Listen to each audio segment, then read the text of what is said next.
Welcome to knowledge up coaching classes. आज का हमारा ये वीडियो स्पेशली 10th और 12th क्लास के स्टूडेंट्स के लिए है। How to choose a career. 10th और 12th क्लास का एग्ज़ाम देने के बाद अक्सर स्टूडेंट में कंफ्यूजन होता है और वो अपने करियर के बारे में सोचने लग जाते हैं कि अब अपना करियर कैसा डिसाइड करें, कौन सी फील्ड चूज़ की जाए और किस फील्ड में अपॉर्चुनिटीज़ ज़्यादा है, और फिर अपने आप को डिफरेंट फॉर्म में इमेजिन करने लगते हैं कि आपको कौन सा जॉब सूट करेगा। और फिर लोगों से हम कई बार राय लेते हैं और जितने लोग हमको मिलते हैं उतने हमारे पास ऑप्शंस आते जाते हैं और कन्फ्यूजन और भी बढ़ जाता है।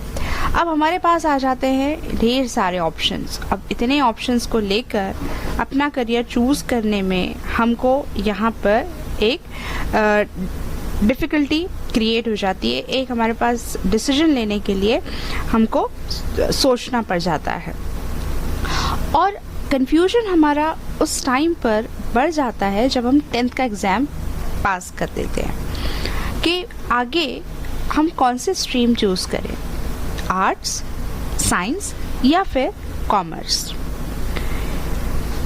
लेकिन आपको चूज़ करना होता है अकॉर्डिंग टू योर ड्रीम। आपने कुछ ना कुछ तो सोच रखा होगा, आपके कुछ तो सपने होंगे, है ना।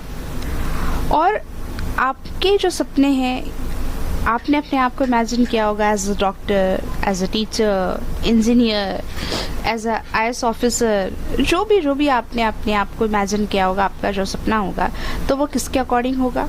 आपके इंटरेस्ट के अकॉर्डिंग, कि आपका जिस सब्जेक्ट में, जिस फील्ड में इंटरेस्ट होगा, आप अपने आप को वैसे ही इमेजिन करते हो।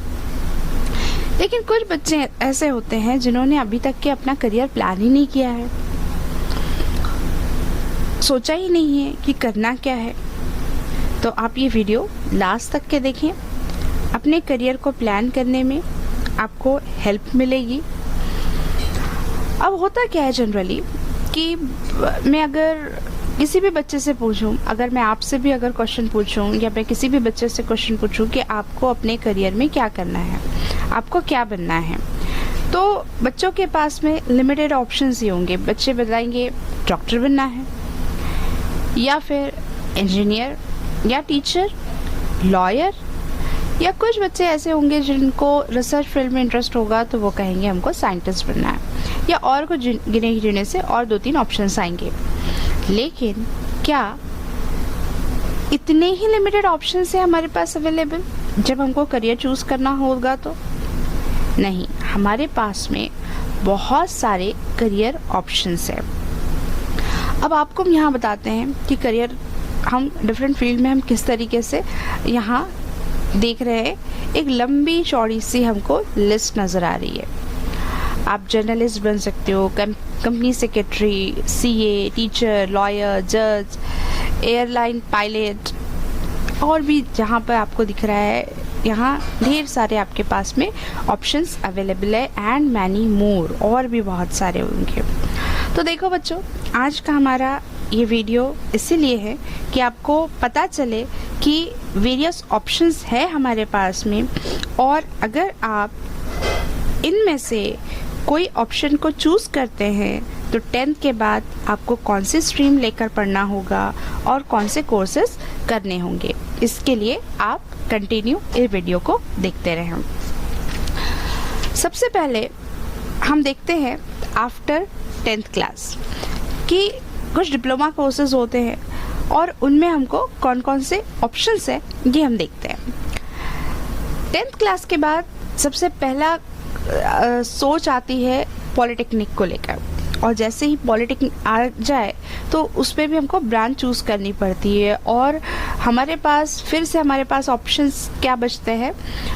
मैकेनिकल, सिविल, इलेक्ट्रिकल या फिर कंप्यूटर। ऐसे ही हमको 4-5 ऑप्शंस पता होते हैं। लेकिन देखो, डिप्लोमा कोर्सेज में जो पॉलिटेक्निक है, पॉलिटेक्निक के लिए भी आपके पास में वेरियस ऑप्शंस है।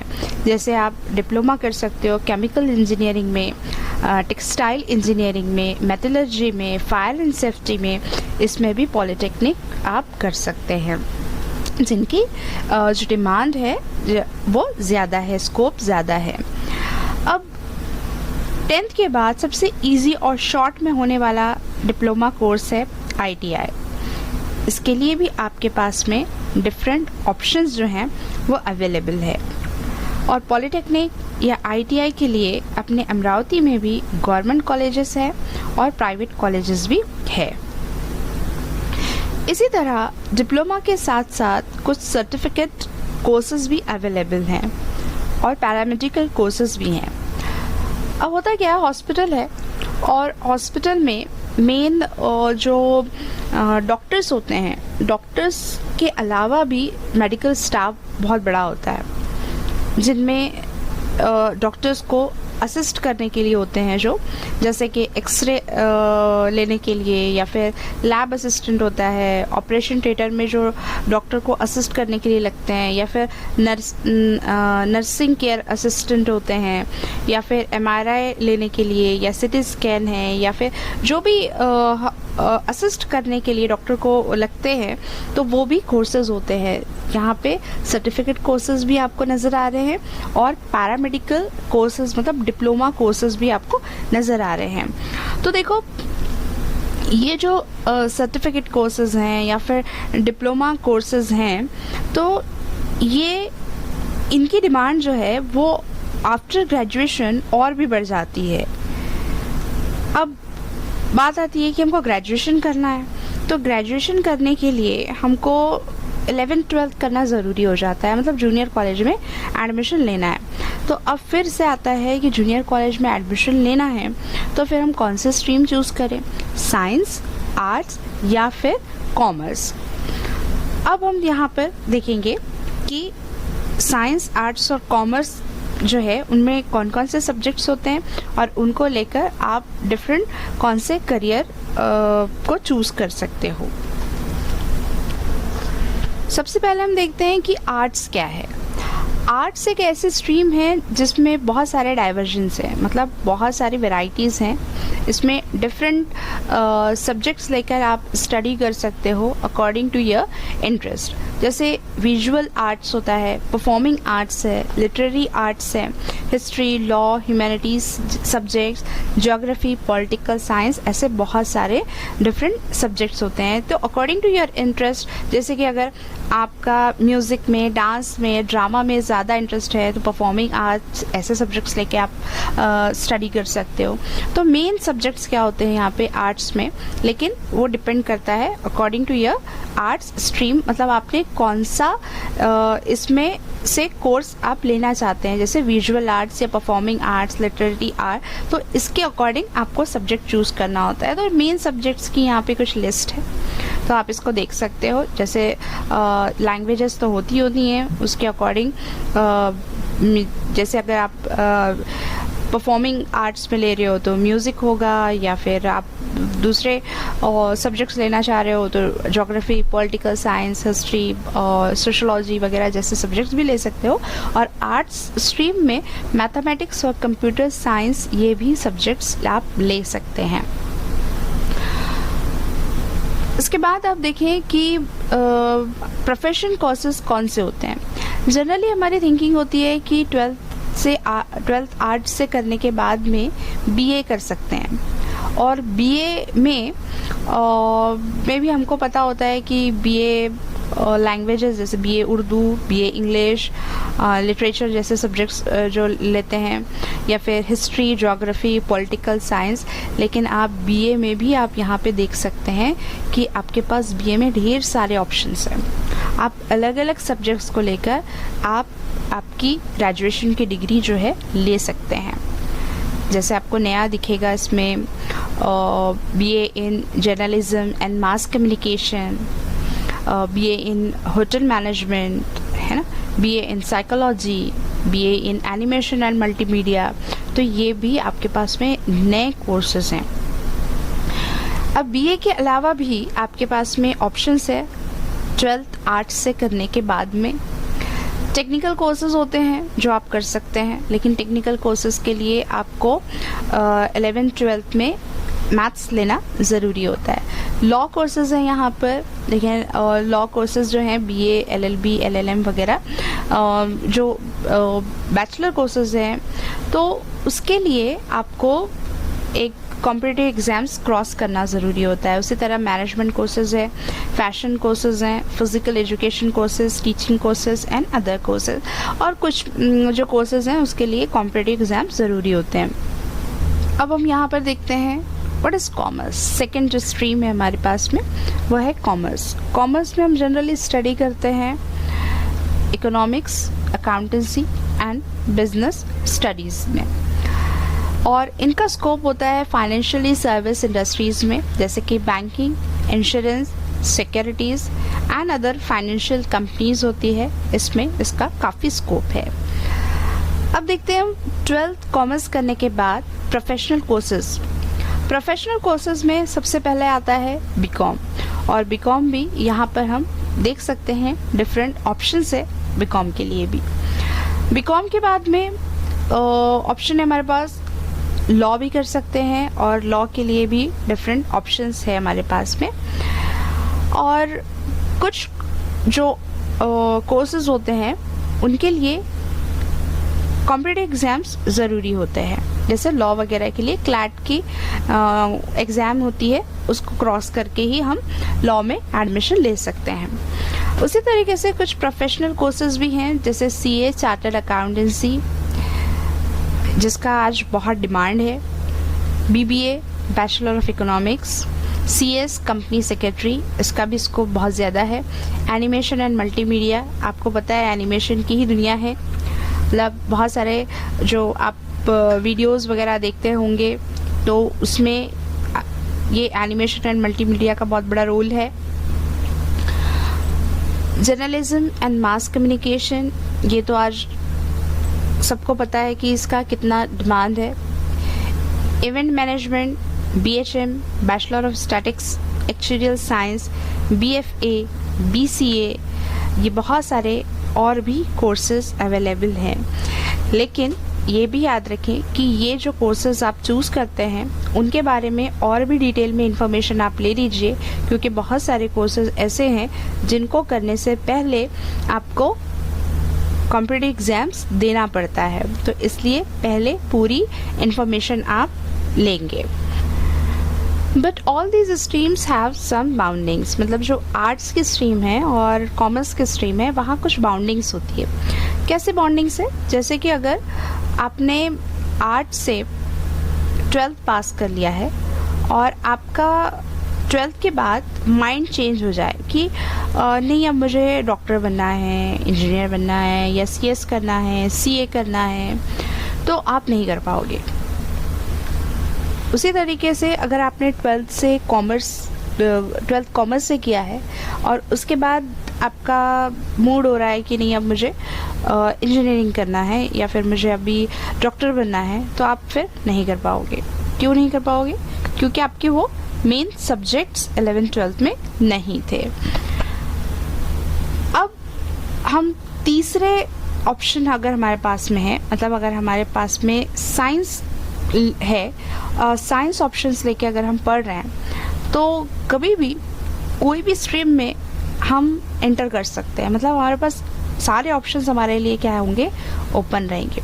साइंस एक ऐसी स्ट्रीम है कि 12th साइंस करने के बाद हम किसी भी ऑप्शन के लिए फ्री रहते हैं, मतलब अगर हम 12th साइंस कर लें उसके बाद चाहे हम कि बीए करना है हम बीए कर सकते हैं, अगर हमको लॉयर बनना है, हमको बीबीए करना है, हमको बिजनेस में जाना है, एमबीए करना है, बैंकिंग में जाना है, हम कोई भी ऑप्शन चूज़ कर सकते हैं। मतलब हम साइंस अगर पढ़ते हैं, 12th अगर साइंस से करते हैं तो हमारे पास में 100% जो ब्रांचेस होती है वो ओपन होती है, हम किसी भी फील्ड में जा सकते हैं। अब देखते हैं कि साइंस क्या है।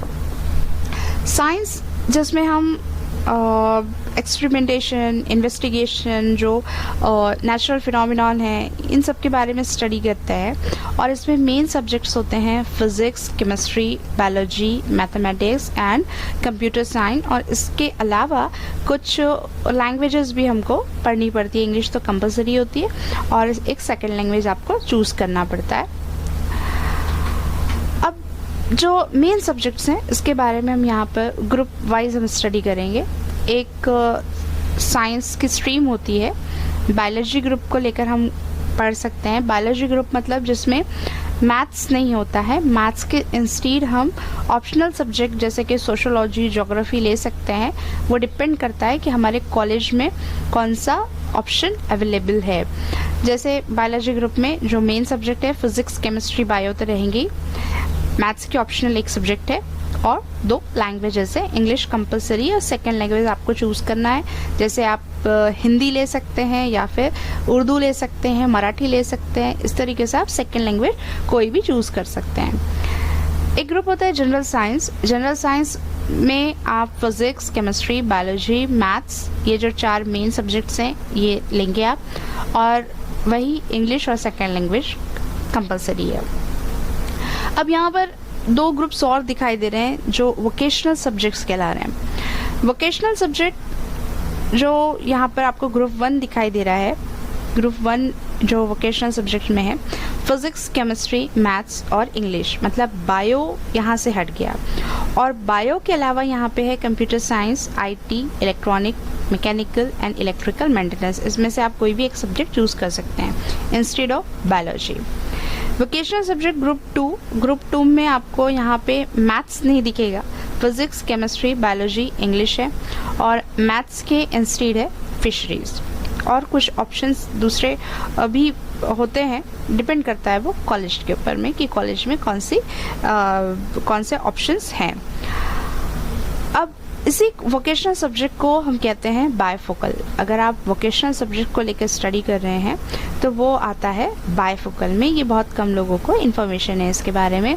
और याद रखिए इसका जो एडमिशन होता है ये मतलब वैसे भी ऑनलाइन एडमिशन की प्रोसेस है अभी। और ऑनलाइन एडमिशन में बायफोकल की एडमिशन ये सबसे पहले राउंड में होते हैं। वो राउंड कहलाता है 0 राउंड। तो बायफोकल में जैसे कि हमने ग्रुप 1 और ग्रुप 2 देखा था, तो ग्रुप 1 में हमने देखा था कि बायोलॉजी के ऑप्शन में कुछ सब्जेक्ट थे और ग्रुप 2 में हमने देखा था कि मैथ्स के ऑप्शन में फिशरी था। और यहाँ पर होता क्या है एग्जैक्टली मैं आपको बता दूँ कि जो जनरल साइंस है और बायफोकल है या वोकेशनल सब्जेक्ट अगर आप चूज़ करते हैं तो उसमें एक जो सेकेंड लैंग्वेज होती है वो कट हो जाती है और उसका जो 100 मार्क्स है वो यहाँ पर आ गया। मतलब ये जो वोकेशनल सब्जेक्ट है वो 200 मार्क्स के है। ये 100 मार्क प्रैक्टिकल है और 100 मार्क थ्योरी है। तो टोटल आपके पास में यहाँ पर 5 सब्जेक्ट्स रहते हैं। एक फिज़िक्स और केमिस्ट्री तो आपका कंपलसरी में जा रहा है। उसके बाद अगर आप मैथ्स को लेकर पढ़ रहे हैं तो मैथ्स है। उसके बाद में एक कंपलसरी में इंग्लिश आ रहा है। ये हो गए आपके 4 सब्जेक्ट और एक आपको चूज़ करना है। आप कंप्यूटर कर सकते हैं, आईटी कर सकते हैं, इलेक्ट्रॉनिक कर सकते हैं। इनमें से कोई एक सब्जेक्ट जो कि 200 मार्क का रहेगा। तो इस तरीके से 5 सब्जेक्ट को लेकर स्टडी करना है वोकेशनल ग्रुप में, जिसे हम कहते हैं bifocal. Courses after 12th science और आपने जो ऑप्शन अगर चूज़ करते हैं आप मैथ्स, तो वो ग्रुप कहलाता है PCM। फिज़िक्स और केमिस्ट्री तो कंपलसरी है और मैथ्स अगर आप ले रहे हैं तो वो ग्रुप कहलाएगा PCM। अब जनरली ये थिंकिंग होती है मैथ्स के साथ में कि सोचते हैं कि अगर 11th-12th में मैथ्स ले रहे हैं तो हमको लगता है कि हम इंजीनियरिंग में ही जाना है। तो ऐसा नहीं है। अगर 12th में मैथ्स है आपका तो आप बहुत सारे डिफरेंट कोर्सेज भी कर सकते हैं। इंजीनियरिंग तो है ही है, लेकिन आप BR आर्किटेक्चर बन सकते हो, B.Pharm, merchant navy, animation and graphic, computer application and ITs। और आपको दिख रहे हैं यहाँ पे बहुत सारे जो कोर्सेज हैं, मतलब हम कह सकते हैं कि जो टेक्निकल कोर्सेज हैं, टेक्निकल कोर्सेज करने के लिए आपको मैथ्स लेना कंपलसरी है। अब आते हैं हम इंजीनियरिंग के कुछ कोर्सेज पे। अब हमको पता होता है कि इंजीनियरिंग अगर हमको करना है तो उसके लिए भी हमारे को ब्रांच चूज़ करनी पड़ती है। कि उसमें भी हमारे जो सोच है वो लिमिटेड होती है कि कौन सी ब्रांच चूज़ करते हैं हम generally, mechanical, electrical, civil, computer, IT, यही हम कुछ गिने चुने हम ब्रांच में से ही कोई एक ब्रांच को चूज़ करते हैं। लेकिन यहाँ पर देखो आपको बहुत सारे यहाँ पर डिफरेंट ऑप्शंस नज़र आ रहे हैं। अब इसमें से भी अगर आप कुछ अलग करते हैं, जैसे कि अगर आपने ले लिया food processing and technology, textile engineering, marine engineering, petroleum engineering, तो इसको बहुत ज़्यादा आज डिमांड है। तो आप इसके बारे में भी सोचें, आप डिफरेंट फील्ड के बारे में भी आप इंफॉर्मेशन निकालें और कुछ हट के करने की आप कोशिश करें। अब देखो इसी से इसको करने के लिए, इंजीनियरिंग करने के लिए आपको एक एग्ज़ाम क्रॉस करनी होती है। महाराष्ट्र लेवल पे होता है MHCT और नेशनल लेवल पे होता है JEE, और भी कुछ एग्ज़ाम्स होते हैं, कॉलेज लेवल के भी कुछ एग्ज़ाम्स होते हैं। तो इसको क्रॉस करके ही आप इंजीनियरिंग में एडमिशन ले सकते हो।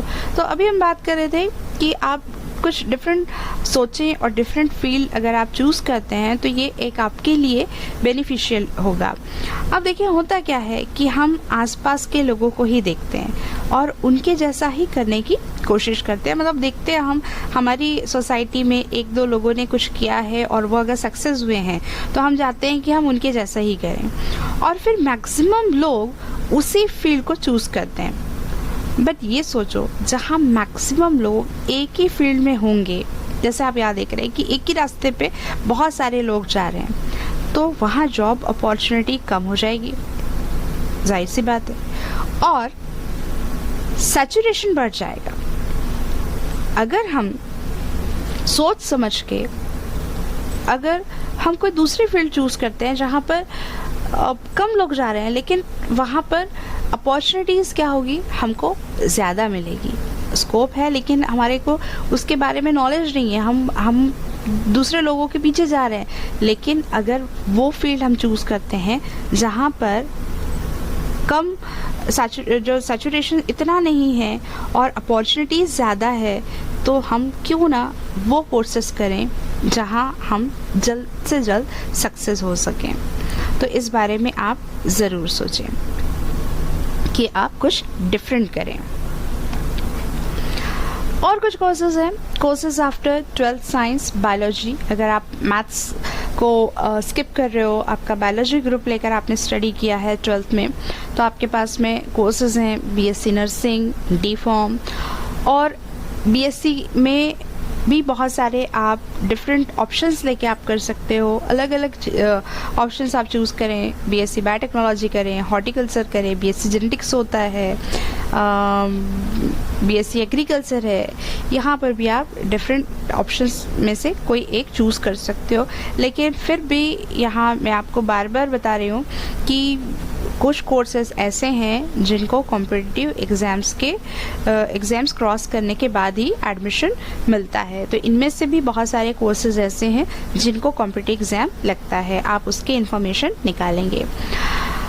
उसके बाद जो मेडिकल डिग्रीज़ होती हैं, यहाँ पे आप मेडिकल डिग्रीज़ देख सकते हैं, MBBS, BDS, BHMS, BUMS, BAMS, different options है हमारे पास में इसके लिए भी। लेकिन यहाँ पे भी एडमिशन लेने के लिए आपको एग्ज़ाम देना पड़ता है, कॉम्पिटिटिव एग्ज़ाम, आप सबको पता ही है, वो है NEET, national eligibility cum entrance test.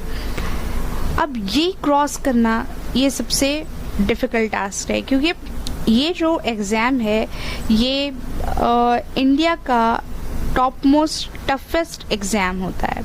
जब आप ये एग्ज़ाम को क्रॉस करते हो तभी आप इनमें से किसी फील्ड में एडमिशन ले सकते हो।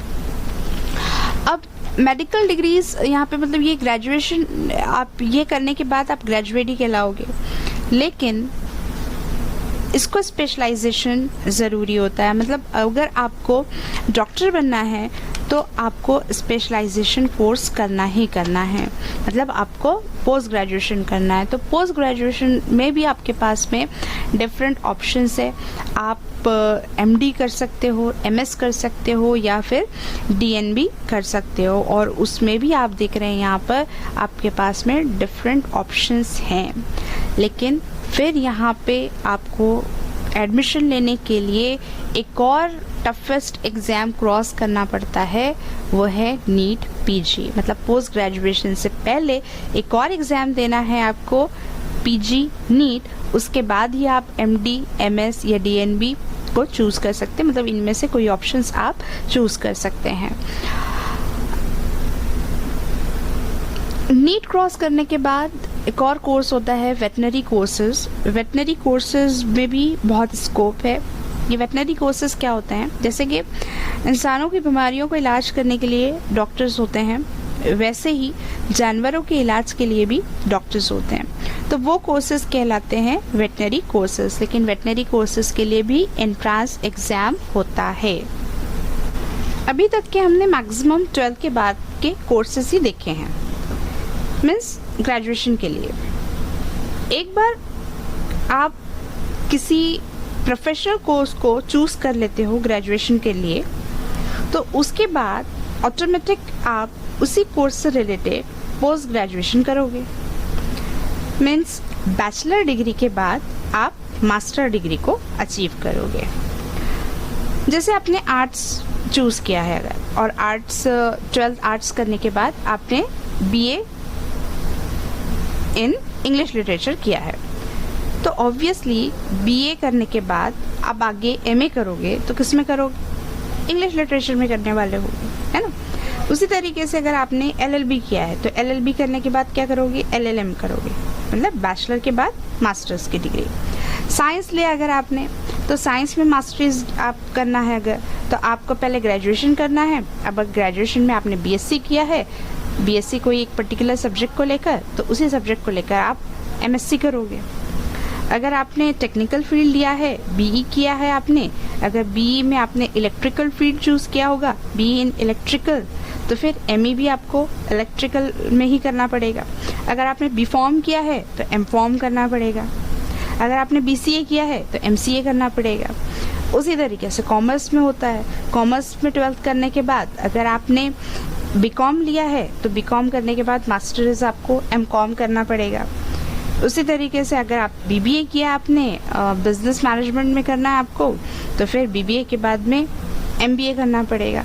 तो इस सब का क्या है, यहाँ पे कंक्लूजन निकलता है कि जब आप पर्टिकुलर सब्जेक्ट को लेकर ग्रेजुएट होते हो, तो ग्रेजुएट होने के बाद में पोस्ट ग्रेजुएशन करने के लिए आपको उन्हीं सब्जेक्ट को लेकर आगे बढ़ना होता है। और यहाँ पर दिया है कुछ प्रोफेशनल कोर्सेज इन एजुकेशन, मतलब अगर आपको टीचर बनना होगा तो प्राइमरी लेवल पे टीचर बनने के लिए आपको डीएड करना है, तो डीएड आफ्टर 12th होगा। उसके बाद अगर आपको हाई स्कूल का टीचर बनना है तो आपको बीएड करना होगा, मतलब ग्रेजुएशन के बाद में होता है ये बीएड। और फिर और आगे आपको उसकी भी मास्टर डिग्री लेना है तो एमएड करना होगा, मास्टर इन एजुकेशन। तो ये और भी डिफरेंट डिग्रीज यहाँ पर है। स्ट्रीम के बारे में ही देखें तो आप यहाँ पर कुछ कैलकुलेशंस देख सकते हैं। अगर हम 12th साइंस कर रहे हैं और हमारा ग्रुप है पीसीबी, मतलब हमने मैथ्स नहीं लिया है, फिजिक्स, केमिस्ट्री और बायो, तो जो हमारे पास डिफरेंट करियर ऑप्शंस होते हैं उनमें से 20% फील्ड हमारे लिए ओपन होती है, अप्रॉक्सीमेटली 20% फील्ड ओपन होती है, क्योंकि जितनी भी टेक्निकल फील्ड है वो कट हो जाती है, क्योंकि टेक्निकल फील्ड के लिए मैथ्स कंपलसरी होता है। तो हमारे पास बायोलॉजी ऑप्शन के साथ में अप्रॉक्सीमेटली 20% फील्ड ही ओपन होगी। और अगर हम पीसीएम ग्रुप लेते हैं, मतलब फिजिक्स, केमिस्ट्री और मैथ्स, तो हमारे पास 80% फील्ड जो हमारे लिए ओपन रहेगी, और जिसमें बायोलॉजी लगेगा वो तो कट हो गया। और अगर हम जनरल ग्रुप लेते हैं, जैसे सेकंड सर्कल में दिख रहा है आपको जनरल ग्रुप पीसीएमबी, मतलब फिजिक्स, केमिस्ट्री, मैथ्स और बायो, तो अगर आप ये चारों भी सब्जेक्ट लेकर स्टडी करते हैं, चारों सब्जेक्ट लेकर अगर आप 12th अपीयर होते हैं तो आपके पास में 100% जो फील्ड्स हैं वो ओपन है। मतलब आपका जब भी कुछ आपका चेंज होता है डिसीजन कि आपको ये नहीं ये करना है, तो आप कभी भी कर सकते हो। मतलब कोई भी आप करियर ऑप्शन को चूज़ कर सकते हो अगर आप PCMB फिज़िक्स, केमिस्ट्री और मैथ्स एंड बायोलॉजी ये ग्रुप लेकर आप स्टडी करते हो। मतलब आपके पास में 100% जो फील्ड्स है वो ओपन है आपके लिए। अब आपने कोई भी स्ट्रीम चूज़ की हो, आप ग्रेजुएशन या पोस्ट ग्रेजुएशन कर लिए होंगे, उसके बाद आप अपने ड्रीम्स को पूरा करेंगे। ऑब्वियसली आप इतनी मेहनत किस लिए करोगे? अपनी ड्रीम जॉब के लिए। अब जॉब कब बहुत ज़्यादा अच्छी हो जाती है? जब बहुत हमको पसंद आती है, जब जॉब में सिक्योरिटी मिलती है, जब पैकेज अच्छा मिलता है, सैलरी अच्छी मिलती है, तो वो होती है गवर्नमेंट जॉब, जहाँ लाइफ भी सिक्योर है और कोई रिसेशन का डर नहीं होता जैसे कि प्राइवेट सेक्टर्स में होता है। तो फिर ये गवर्नमेंट जॉब कैसे मिलती है? गवर्नमेंट जॉब मिलने के लिए हमको डिफरेंट एग्ज़ाम्स देने पड़ते हैं। गवर्नमेंट एग्ज़ाम्स होते हैं आफ्टर एनी ग्रेजुएशन। अब आप किसी भी स्ट्रीम को लेकर अगर आपने ग्रेजुएशन लिया हो, मतलब आप आर्ट्स के स्टूडेंट हो, साइंस के हो या कॉमर्स के हो, आपने एनी ग्रेजुएशन किया हो, उसके बाद आपको एग्ज़ाम्स देना है। आपने कौन सा सेक्टर में करना है वो इंटरेस्ट को लेके, मतलब आप बैंकिंग को लेकर इंटरेस्टेड हो, या फिर आप नेवी को लेकर इंटरेस्टेड हो, या फिर आप जो IAS ऑफिसर बनना चाहते हो, IAS बनना चाहते हो, तो आपका कहाँ इंटरेस्ट है उसके अकॉर्डिंग आपको को यहाँ पर एग्ज़ाम्स को देना पड़ता है। तो ये जो एग्ज़ाम्स होती हैं ये स्टेट लेवल पे भी होती हैं और नेशनल लेवल पे भी होती हैं। इसके बारे में आप इंफॉर्मेशन बहुत सारी आप कलेक्ट कर सकते हैं और इसके बारे में आप ज़रूर सोचें, क्योंकि गवर्नमेंट एग्ज़ाम्स देने के बाद और गवर्नमेंट जॉब मिलने के बाद लाइफ जो है वो सिक्योर रहती है। अब देखें बच्चों कि याद रखो, आपने जो सपना देखा है उसको पाने के लिए आपने बहुत ज़्यादा मेहनत करनी है, क्योंकि आप जो इमेजिनेशन कर रहे हो, आप अपने आप को जहाँ पर रखना चाहते हो उसके लिए आपको बहुत ज़्यादा मेहनत करना है। उसको हासिल करने के लिए आपके अंदर स्ट्रॉन्ग डिज़ायर होना चाहिए, आपके अंदर स्ट्रॉन्ग डिटर्मिनेशन होना चाहिए कि आप अपने करियर को अच्छी तरीके से बना सको, आप अपने मकसद में कामयाब हो सको। आपको बहुत सारी मेहनत करनी है। लेकिन एक बात याद रखो, आपने 100% आप अपना पूरा दे रहे हो, लेकिन लाइफ में अप एंड डाउन्स होते रहते हैं। ये याद रखो कि पता नहीं होता है कि हमारे साथ में क्या होने वाला है, हमारे आसपास में क्या होने वाला है। जो हालात हैं वो आते रहते हैं। तो अगर आप 100% आपने अपना दिया है, लेकिन फिर भी किसी वजह से आप वो ना कर पाए जो आपने सोचा हो, तो क्या आप अपनी ज़िंदगी में हार मान लेंगे? बिल्कुल भी नहीं। There is no failure. Failure जैसा कुछ नहीं होता है। ये एक गलत बात है कि हम फेल हो गए, हम वो नहीं कर पाए, हमारे सपने टूट गए। ऐसा कुछ नहीं होता है। हो सकता है ऊपर वाले ने हमारे लिए वो चूज़ ही नहीं किया होगा। आपको छोड़ देना है, वो रास्ता छोड़ देना है, फिर से खड़ा होना है, आपको फिर से उठना होगा, आपको फिर से कोशिश करना होगा। लेकिन अब ये कोशिश किस लिए करेंगे आप? अगर आपकी लाइफ में एक प्लान सक्सेस नहीं हुआ तो आपको आपके दूसरे प्लान के लिए कोशिश करना होगा।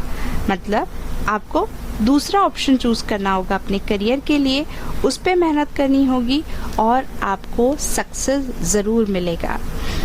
कभी कभी हम क्या करते हैं कि हम दूसरों को देखने लग जाते हैं, हम उनके जैसा कॉपी करने में लग जाते हैं, हम वो करना चाहते हैं कि जो दूसरे कर रहे हैं। लेकिन कभी भी अपने आप को दूसरों से कंपेयर ना करो।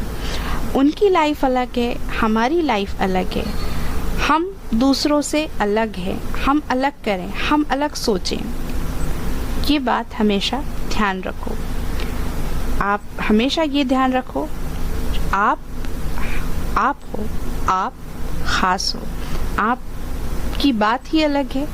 आप जो कर सकते हैं, आपके जैसा कोई और नहीं कर सकता। तो ये सोचते हुए आप आपकी लाइफ में अपने करियर को चूज़ करें, ना कि किसी और को देखते हुए। आप अपना इंटरेस्ट खुद क्रिएट करें, आप अपनी लाइफ खुद चूज़ करें। तो बच्चों, I wish you very good luck for the future and achieve all your dreams. Thank you very much.